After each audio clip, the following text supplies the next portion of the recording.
Buenos días.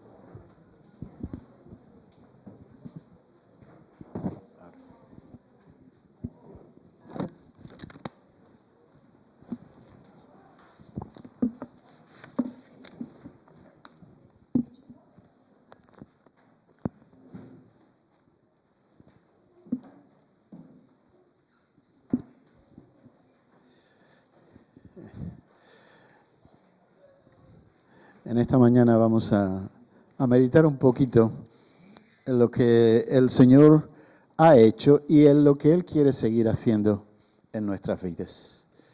Y el tema le llamé libre de la maldición, porque este mundo no es normal.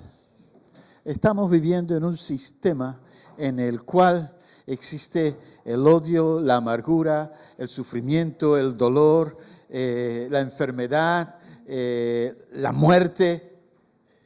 Esto no es normal. Aunque lo hemos normalizado. Porque en todos nosotros siempre hay un anhelo de vida. Siempre queremos crecer, desarrollarnos, alcanzar más metas. Y muchas veces nos frustramos. Porque nos frustramos incluso con nosotros mismos. Porque fallamos y nos fallamos a nosotros y a otros. Lo cual genera un conflicto interior. Y es porque sencillamente el mal está entre nosotros. Y el mal está en nosotros también. Y todo esto tiene su origen, pues, muy fácil en el principio de la historia del ser humano. En el libro de Génesis se nos habla de la maldición. Capítulo 3 de Génesis. Recuerdan que lo primero que le pasó a Adán y a Eva cuando decidieron hacer lo que les daba la gana sin tener en cuenta lo que Dios le había advertido, pues lo primero que ocurrió en su vida fue sencillamente que hubo una especie se desorientaron totalmente. Es decir, se encontraron fuera de lugar. ¿No te ha pasado algunas veces que parece que no deberías estar ahí, pero estás fuera de lugar? Pues eso fue sencillamente porque estaba tan fuera de lugar que cuando el Señor va a pasearse y a buscarlo para tener la comunión que tenían antes, tiene que buscarlo y tiene que decir, Adán, ¿dónde estás tú? Y Adán se había escondido por la sencilla razón de que no sabía ya ni dónde estaba él mismo, aunque Dios sí sabía dónde estaba, pero él quería que saliera de detrás del arbusto y salió con un taparrabos de hoja de higuera. Mala decisión, porque la higuera, si ustedes han cogido alguna vez algún higo, saben que pica mucho la lechilla esa blanca que suelta. Pero bueno, ellos salen y le dicen, es que te escuché y tuve miedo, y me escondí, porque estaba desnudo. ¿Y quién te dijo que estaba desnudo? Es que quizás comiste del árbol que te dije que no comieras. Y entonces, en lugar de enfrentar la realidad, pues le dice, es que la mujer que tú me diste me ha dado de comer de ese árbol. Bueno, y desde entonces el hombre siempre ha estado pasando la patata caliente a la mujer. La culpa la tiene ella. Pero ella miró para todos lados y cuando el Señor le preguntó, ¿qué has hecho, Eva? La serpiente. La serpiente tiene la culpa. Siempre echamos la patata a otro. Y así el Señor le dijo, bueno, pues mira lo que va a pasar. Y le dijo una cosa en el capítulo 3 del verso 17, por cuanto comiste del árbol que te prohibí comer. Maldita será la tierra por tu culpa. Con penosos trabajos comerás de ella todos los días de tu vida. La tierra te producirá cardos y espinos, y comerás hierbas silvestres. Te ganarás el pan con el sudor de tu frente hasta que vuelvas a la misma tierra de la cual fuiste sacado, porque polvo eres y al polvo volverás. lo cual significa sencillamente que ahí tenemos 3 maldiciones por causa del pecado de Adán y Eva. La primera maldición es sencilla: la tierra será maldita. Por lo tanto, la tierra va a producir cardos y espinas. Segunda maldición: va a tener que ganar y sacar de la tierra tu pan con el sudor de tu frente. No es que antes trabajarás la tierra, no.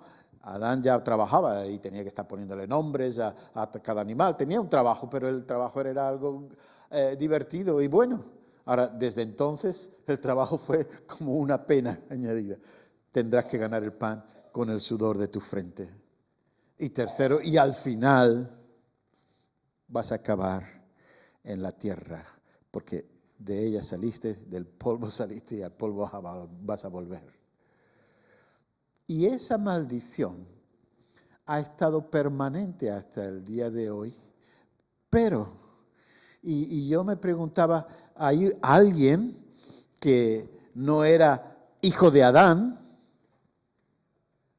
era hijo de María, e hijo de Dios?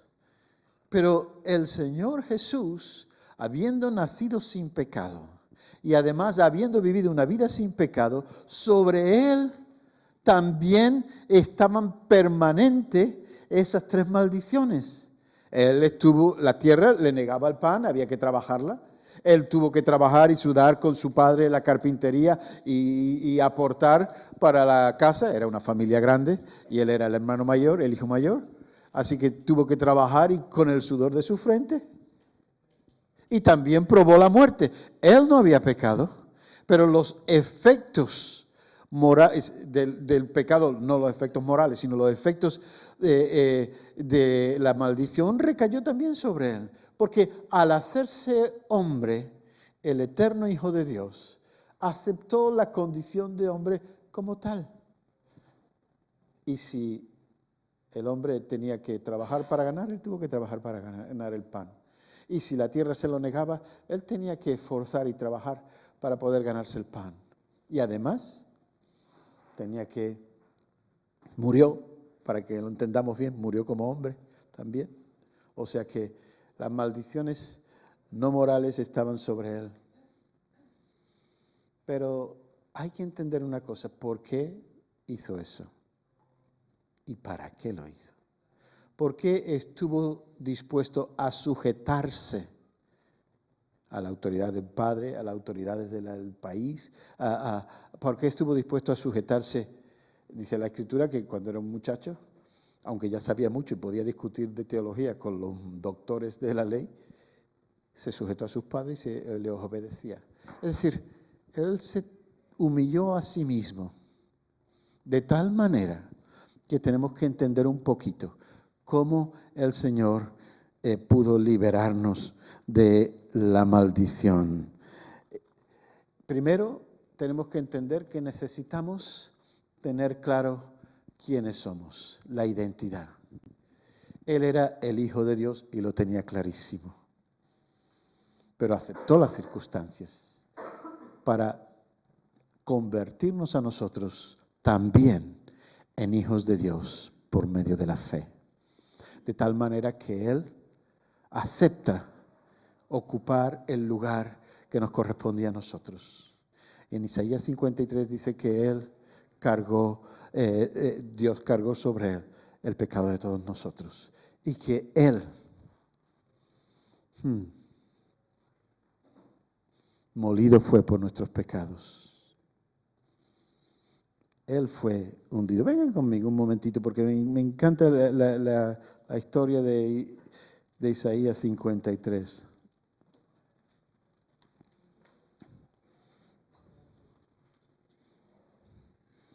Dice el texto, verso 3, despreciado y rechazado por los hombres, varón de dolores, hecho para el sufrimiento. Todos evitaban mirarlo. Fue despreciado y no lo estimamos. Ciertamente Él cargó con nuestras enfermedades y soportó nuestros dolores, pero nosotros los consideramos herido, golpeado por Dios y humillado. Él fue traspasado por nuestras rebeliones y molido por nuestras iniquidades. Sobre él recayó el castigo precio de nuestra paz. Y gracias a sus heridas fuimos sanados. Todos andábamos perdidos como ovejas, cada uno seguía su propio camino, pero el Señor hizo recaer sobre él la iniquidad de todos nosotros. Maltratado y humillado, ni siquiera abrió su boca. Como cordero fue llevado al matadero, como oveja enmudeció ante sus trasquiladores, y ni siquiera abrió su boca. Por cárcel y por juicio fue quitado. ¿Y quién se acordará de él? Bueno, hay algo que tenemos que entender. Jesús es diferente. Llevó tu pecado y el mío. Cargó con la maldición en todos los sentidos. La tierra te va a negar su fruto, va a producir cardos y espinas. ¿Saben cómo fue coronado Jesús? Aunque el letrero decía Rey de Israel, fue coronado de espinas. Lo cual significa que con su sangre en la cabeza estaba redimiendo la maldición sobre la tierra. Por eso dice el salmista que un día florecerá sobre su cabeza su corona. Porque era una corona de espinas.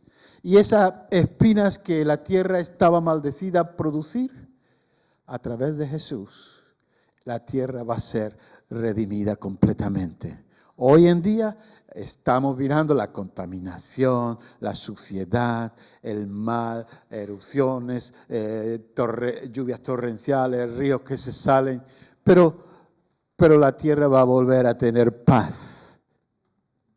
La tierra gime y está deseando ver la manifestación gloriosa de los hijos de Dios. Y este Señor Jesús, al aceptar la corona de espinas, estaba redimiendo la tierra de la maldición. Espinos y cardos te va a producir, ya no. Llegará el día en que el Rey vendrá y esto se va a acabar, la maldición sobre la tierra. Pero también Él, sin tener por qué, aceptó y llevó sobre sí mismo el pecado de todos nosotros. La maldición, el pecado produjo que tendrás que ganar el pan con el sudor de tu frente. Y Él acepta eso. Y tomó su cruz.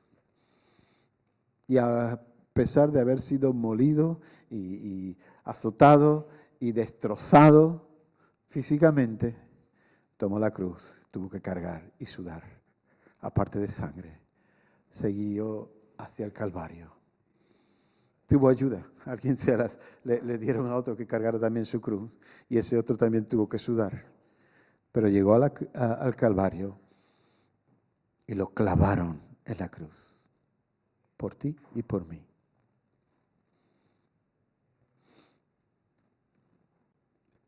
Y después de haber pasado 3 horas de tormento increíble, de tormento donde lo estuvieron machacando, dice la Escritura que hizo una exclamación y dijo, se acabó, consumado es, está hecho. ¿Qué es lo que estaba hecho? La redención de la maldición. Y entonces, con un grito le dijo, Padre, en tus manos encomiendo mi espíritu. Y entregó el espíritu. En ese momento, la tierra tembló, el sol se oscureció, las tumbas se abrieron. Y Jesús llegó querían quitarlo de la cruz porque era un día muy sagrado. Y entonces un soldado normalmente le cortaba los pies o con un hacha y se desangraba totalmente. No, como parecía que ya estaba muerto, le clavó una lanza en el costado para ver. Y bueno, y lo que ocurrió fue sencillamente que dice Juan que de su costado salió sangre y agua. porque Él era el Cordero de Dios que quita los pecados del mundo. Y al salir sangre y agua, estaba dándonos su vida. La sangre representa la vida. Si te quitas la sangre, te mueres. Estaba dándonos la vida. El Cordero de Dios derramó su sangre por ti y por mí. Y también salió agua. Hoy en día los científicos dicen que cuando sale el agua se separa de la sangre. Eso es producido porque el corazón se ha reventado. Cuando el corazón se rompe, se sale el agua, sale de la sangre y pierde los glóbulos y se convierte en agua. Entonces dice que de su costado salió sangre y agua, lo cual significa que su corazón fue partido por ti y por mí. Pero al mismo tiempo es que el agua representa al Espíritu Santo. Y con su sangre nos dio el perdón de pecados. Y con su agua nos dio la vida, porque el agua representa también la vida en las Escrituras. Y al dar su vida, estaba dándonos el espíritu de vida. Lo primero que hizo cuando resucitó, ¿saben lo que hizo? Apareció en el aposento alto, se presenta delante de sus discípulos y le dice: no temáis. Y soplando sobre ellos, les dijo: recibid el Espíritu. Ese era el Espíritu de la resurrección, porque Cristo venció a la muerte, el único que ha vuelto de entre los muertos, el que vive para siempre. Él estaba acabando con las maldiciones que cayeron sobre el ser humano. Y ahora nos encontramos con que murió, pero se levantó de entre los muertos.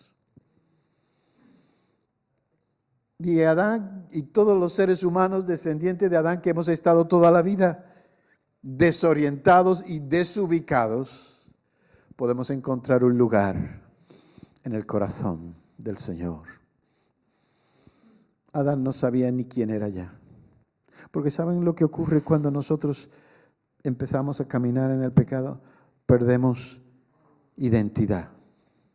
Y no hay nada peor que no saber quién soy, qué hago aquí, de dónde vengo, a dónde voy y para qué estoy aquí. Y el ser humano siempre ha estado preguntándose esas mismas cosas. ¿De dónde vengo? Y entonces pues algunos dicen: no, venimos de los monos que se bajaron de los árboles. Bueno, si lo quieres creer. Pero ¿cuál es mi origen? No, venimos de las estrellas. Algunos no tienen, hay algunos que dicen: no, de una ameba que salió del agua un día y empezó a desarrollarse y después salió del agua y empezó a caminar. Bueno, teorías hay de todo tipo. Pero ¿saben qué? Dios nos creó y Dios tiene un plan para rescatarnos de este mundo que está perdido y para que empecemos a caminar con Él. El ser humano tiene necesidad de identidad. Y el Señor Jesús, al darnos otra vida, al darnos su vida, al tener nosotros la vida de Dios en nosotros, porque la Escritura dice que todos los que le recibieron, les dio el poder de ser hechos hijos de Dios, como Él es hijo de Dios. Así que nos da su vida, sopla sobre nosotros. Dice: aquí tienes mi vida. Claro, eso no es algo que pasa porque sí. Es algo que tenemos que aceptar. Si aceptas la oferta de Jesús, si aceptas al Señor en tu vida, en tu corazón, Él viene y entra. En Apocalipsis dice: yo estoy a la puerta y llamo, y si alguno quiere y me oye y abre la puerta, yo entraré en su corazón y cenaré con él, él conmigo. Es decir, tendremos intimidad, tendremos unidad. Así que el Señor está: déjame entrar en tu corazón. Y algunas veces incluso a nosotros tenemos que decirle al Señor: perdóname, que hace mucho tiempo que cerré la puerta creyendo que estaba siempre dentro. Y no me he sentado a la mesa contigo.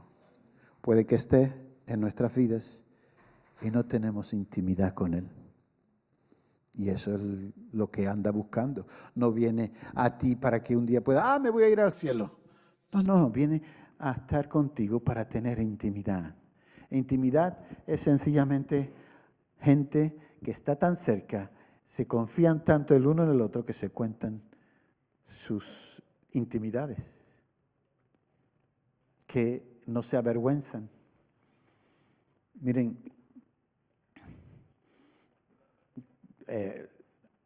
una vida íntima la tiene un marido y una mujer. Cuando te casas, tienes intimidad. Y entonces, pues no te importa desnudarte delante de esa persona, porque no va a ir por ahí contando, mira, le encontré que tenía una verruga aquí y tenía aquí una mancha. Y no, tú tienes confianza. La intimidad significa confianza. Puedo desnudarme, quitarme todas las capas, quitarme todas las imágenes que yo tengo y mostrarme tal como soy delante de Dios. Y cuando lo hago, entonces yo, Señor, mírame, ten misericordia de mí. Y él dice, claro, si eso es lo que quería, tener intimidad, relación contigo. Si he tenido misericordia de ti desde antes que naciera, si yo tenía propósitos con tu vida, si yo siempre te he amado. Y cuando nosotros aceptamos eso, empezamos a comprender algo más de lo que significa el amor de Dios. Nos amó hasta la muerte y más allá. Nos amó hasta entregar su vida.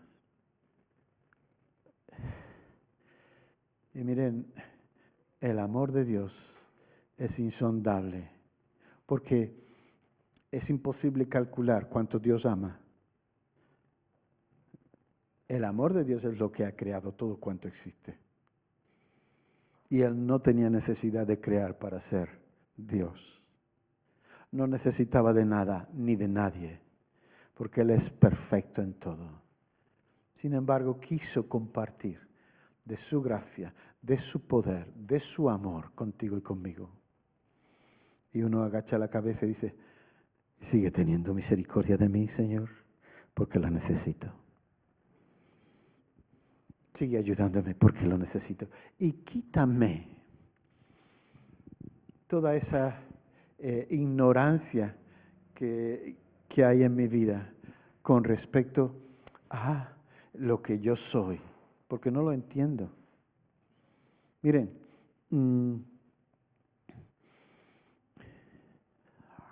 allí cuando estaba estudiando la palabra, cogí el móvil y me salió un testimonio, y estaba en inglés, pero un vídeo cortito de una entrevista, una señora de una familia griega y que vivía en Australia. Y estaba contándole a alguien que un día recibe una llamada, una mediana edad, que su hermano le llamaba diciéndole, he pedido mi historial y que me dicen que yo no soy, que yo soy un hijo adoptado, que yo no soy hijo de papá y mamá. Y un hombre con cerca de 30 años que te digan tú no eres quien dices que eres.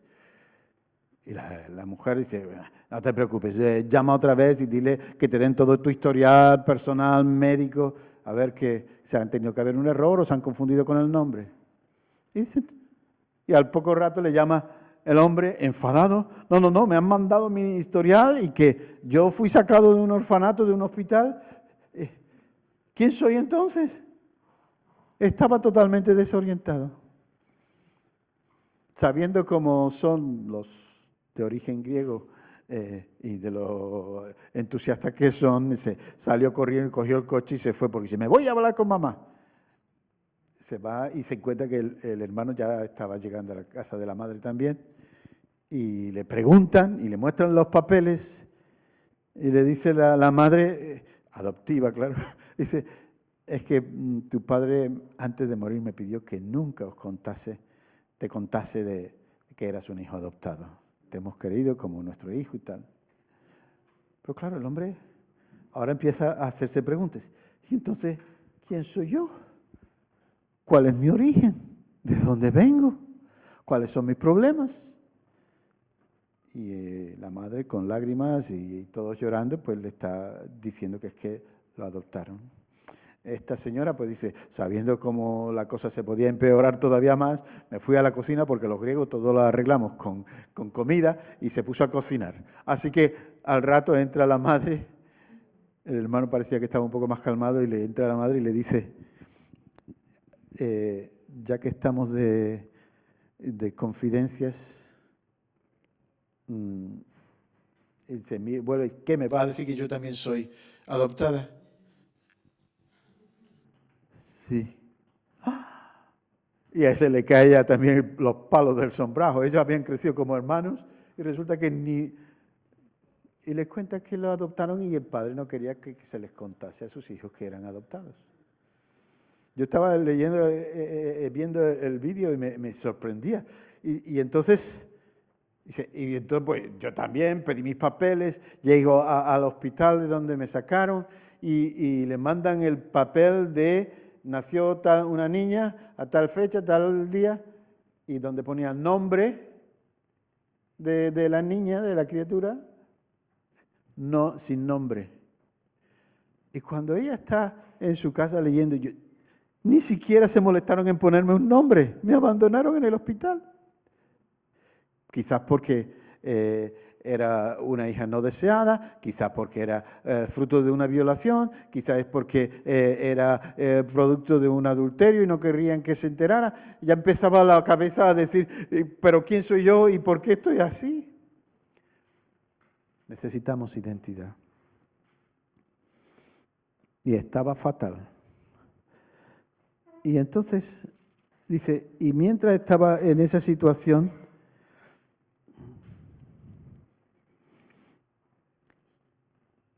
llorando, ¿de qué valgo yo si ni siquiera se molestaron en ponerme un nombre?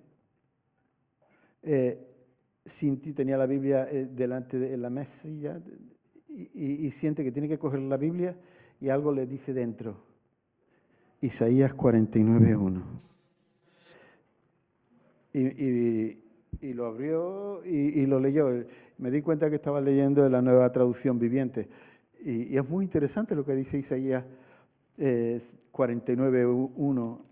En la traducción viviente dice, escúchenme todos ustedes en tierras lejanas. Estaban en Australia, está lejos de todas partes. Presten atención ustedes que estáis lejos. El Señor me llamó desde antes que naciera. Desde el seno de mi madre me llamó por mi nombre.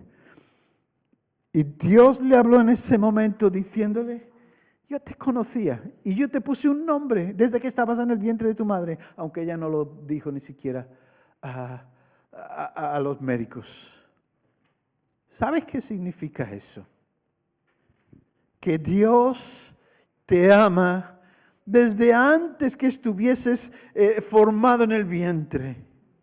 Que Dios siempre ha tenido un proyecto y un plan con tu vida y con la mía.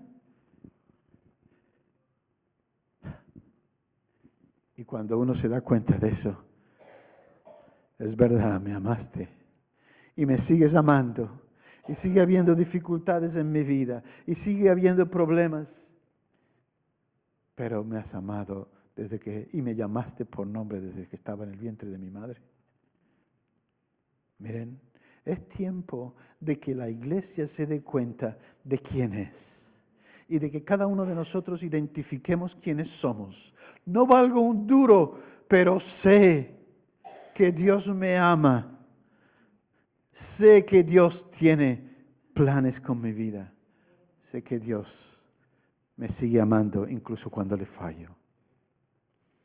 Eso cambia mi identidad por completo. Eso me hace saber que yo sé quién soy. La Escritura dice, aunque mi padre y mi madre me abandonaran, con todo el Señor me recogerá. Y cuando nosotros entendemos esto, que Él nos acogió y nos recibió, incluso cuando ni siquiera éramos personas todavía en algún sentido. Miren, es sorpresa. Pero la vida nos ha dado muchos palos, La vida nos ha dado muchas heridas y todos nosotros llevamos marcas. Yo no sé si ustedes saben lo que son las cicatrices, pero hay cicatrices que no son de afuera, hay cicatrices que están en el corazón y el Señor lo sabe. Y el Señor nos ama. Pero ¿saben una cosa? Resucitó con un cuerpo de gloria, salió de entre los muertos con plenitud de vida, teniendo el Espíritu de Dios en él, porque es Dios encarnado y Cristo resucitado, y sin embargo, en su cuerpo de gloria sigue llevando cicatrices. Porque en una ocasión le tuvo que decir a Tomás, mete los dedos en mi mano, mete tu mano aquí en el costado. Es decir, qué extraño que siga conservando las cicatrices en un cuerpo glorioso como el que él tiene ahora. Es para que no olvidemos que él nos sigue amando. Y esas son las señales de su amor, las marcas de su amor. El otro día escuché de una persona que ha pasado mucho en la vida. Le comento algo personal. Estuve ayer en un concierto de música, ¿cómo se llama? Música celta. Y en ese concierto, un matrimonio tocando en una iglesia música celta y alabanzas a Dios, fue tremendo. Pero lo más tremendo fue lo que compartieron. Habían perdido a su bebé, a su tercer hijo de 3 años ahogado en la piscina. Y nadie se dio cuenta hasta que lo vieron flotando. Y hace 3 años su hija mayor de 22 se suicidó. Y a las 4 de la madrugada vino la policía a su casa para decirle que su hija se había suicidado en la vivienda donde estaba con otro estudiante viviendo en Barcelona. Y el hombre nos contó la historia del kintsugi. ¿Quién sabe lo que es el kintsugi? Porque yo no lo sabía hasta que lo buscaba en el diccionario. El kintsugi viene de una tradición japonesa que recogen, dice, cuando algo se rompe y queda destrozado, ellos dicen, algo que estuvo bien y que se ha roto, aún así merece que lo valoremos porque todo lo que ha tenido una existencia tiene un valor en sí mismo y son historias que deben de ser escuchadas y reconocidas. Así que se ponen trocito a trocito a recomponer ese ánfora o ese cuadro o esa, florero que se ha roto y empiezan a pegarlo. Y además lo pegan con oro. Y entonces en las grietas que quedan marcadas están de oro, una especie de pegamento con oro. Y entonces resulta que tiene más valor después de restaurada que el valor que tenía el tiesto cuando se rompió. Y eso es lo que hace el Espíritu Santo en nuestra vida cuando toma nuestros trozos, cuando toma lo que somos y dice, tienes una historia que vale la pena conocer, pero vamos a restaurarte. Y empieza a pegar en nosotros aquellas grietas, aquellas heridas que están ahí, que son las marcas de haberse partido una vez, pero que ahora está con oro pegada de nuevo y que le aumenta el valor a ese jarrón o a esa porcelana. En nuestras vidas, el Señor está queriendo hacer fungi con nosotros. Quiere estar sanando nuestro interior. Y las heridas que tenemos, debemos de dejar al Espíritu Santo que nos las sane, para que nosotros podamos crecer en valor. Porque cuando el Señor viene a nosotros y coge los pedazos y nos sana y nos restaura y además nos pega con su sangre y nos pone de su espíritu y empezamos a brillar como si el oro estuviera en nosotros. Y el oro es de fuera, pero es verdad, puso oro en nosotros. Entonces, estamos siendo personas transformadas y restauradas. Yo quiero que el Señor siga trabajando en el viejo hombre, que lo restaure, no para ser mejor, sino para que se vea en mí lo que Dios está haciendo. Porque todo lo que ha sido quebrado tiene una historia que contar, pero tiene que ser restaurado.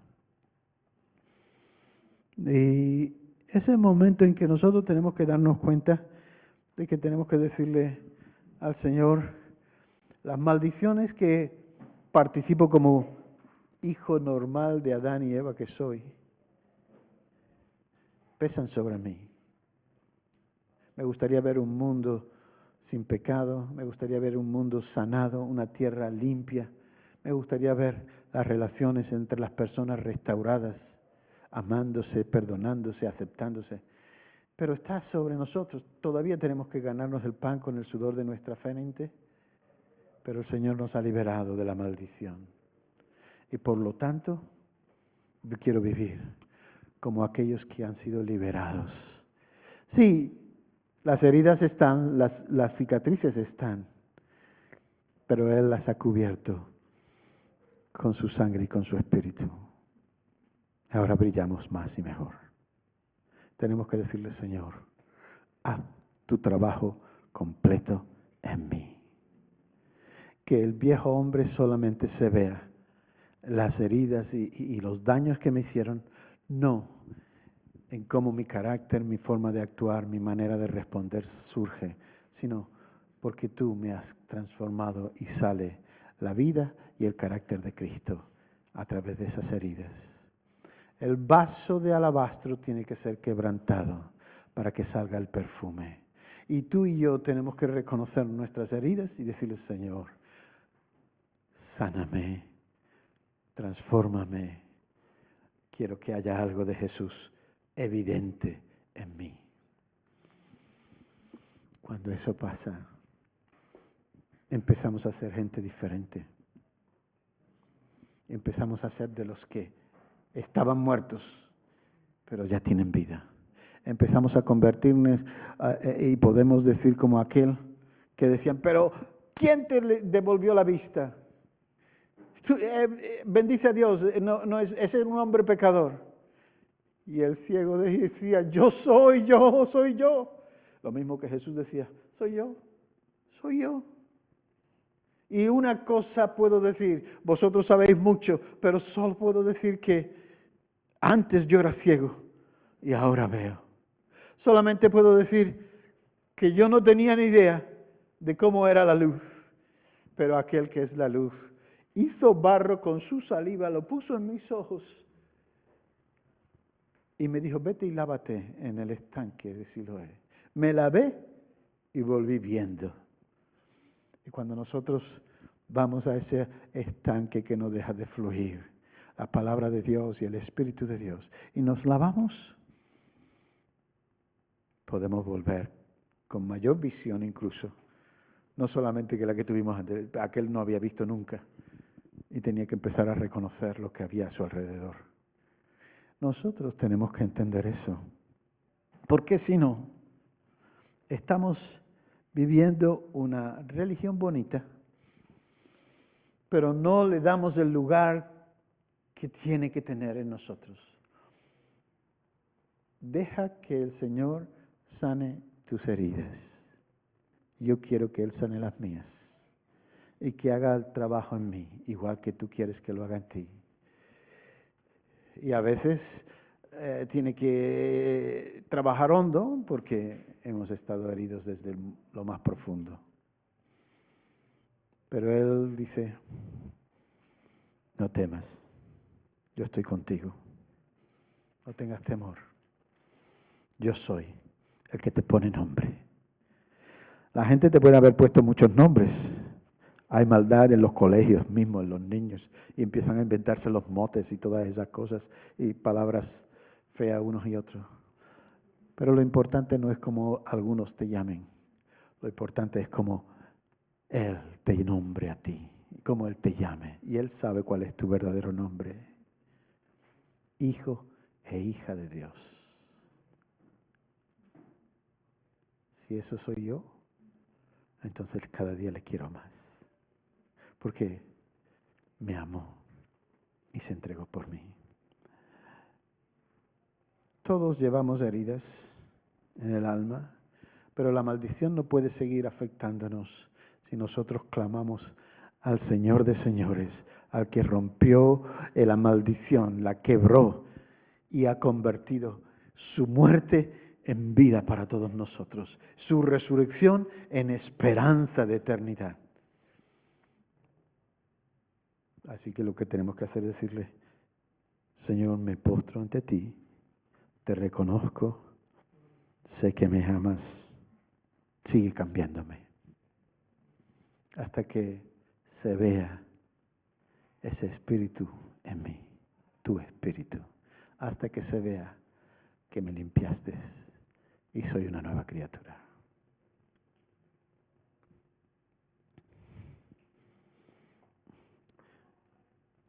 Cuando le preguntamos después del concierto a ese matrimonio, ¿cómo pudisteis sobrellevarlo?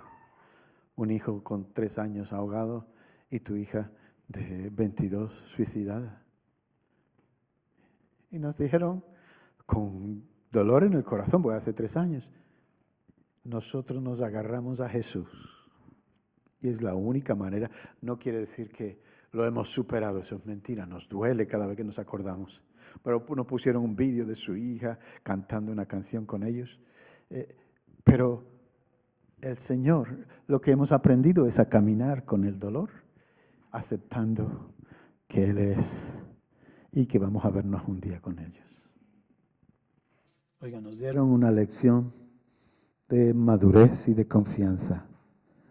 Todos los que estaban allí, algunos haciendo preguntas impertinentes, porque claro, pero tú no te diste cuenta, pero que no. Han escrito un libro, que no le voy a decir el título, pero han escrito un libro y están levantando fondos para ayudar a aquella gente que ha sufrido la pérdida de sus hijos, ya sea por suicidio o por otra causa. Sanados.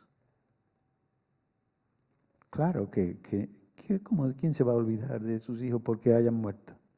Lo tienen presente todos los días y lo recuerdan con amor, pero saben que el Señor es su fortaleza.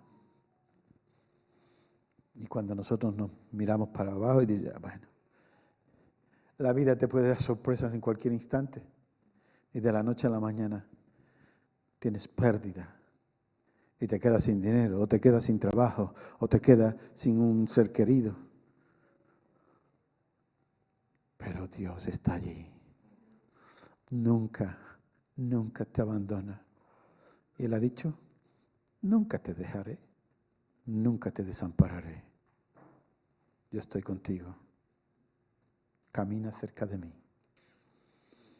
Bendito sea su nombre. Bendito sea su nombre. Oramos al Señor. Santo eres tú. Nos amaste. Estuviste dispuesto a ir a una cruz, ser maltratado, ser ofendido. Tú, el santo de los santos. Pero es que tu amor era más grande que tu sufrimiento. Es que nos amaste. Señor, te damos gracias por amarnos. Señor, te damos gracias por tener misericordia de nosotros. Queremos que hagas el trabajo. Coge los pedazos, pégalos bien y haz que podamos ser algo que tú puedes mostrar, que brille también con tu sangre y con tu espíritu. Señor, haz en nosotros instrumentos para tu gloria. Que cuando vean nuestras cicatrices puedan decir, esto solo lo pudo hacer el gran maestro. Esto solamente lo pudo hacer Jesús de Nazaret. Restaurar vidas. Transfórmanos cada día más, de manera que se vea en nosotros el amor que tú nos tienes.